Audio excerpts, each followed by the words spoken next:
અલ્પેશ ઠાકોરના ભાજપમાં જોડાવાના મુદ્દે સીએમ રૂપાણીએ મોટું નિવેદન આપ્યું છે। રૂપાણીએ કહ્યું છે કે અલ્પેશ ઠાકોર ભાજપમાં જોડાવાના નથી, તો અલ્પેશે કોંગ્રેસમાંથી રાજીનામું આપી તેની અંગત બાબત હોવાની વાત પણ મુખ્યમંત્રીએ કરી છે। અને આ સાથે જ 2017ની ચૂંટણીમાં જરૂર હતી ત્યારે કોંગ્રેસે અલ્પેશને ઉશ્કેર્યો હોવાની વાત પણ કરી છે।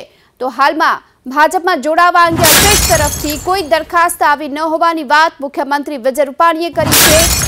2017ની ચૂંટણીમાં જરૂર હતી ત્યારે કોંગ્રેસે અલ્પેશને ઉશ્કેર્યો હોવાની વાત પણ મુખ્યમંત્રીએ કરી છે। અલ્પેશનું કોઈ બીજેપીમાં જોડાવાની વાત નથી। અલ્પેશે પણ નિવેદન કરેલું છે, અમારી સાથે પણ કોઈ એમની વાત થઈ નથી।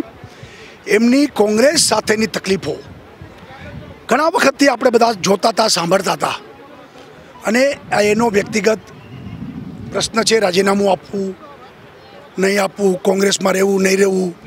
પણ અલ્પેશને ઘણા લોકો કોંગ્રેસથી નારાજ પોતાની નારાજગીઓ દેખાડી રહ્યા છે। ઉત્તર ગુજરાતમાં અલ્પેશથી કોંગ્રેસ બીજેપીને કેટલો ફાયદો?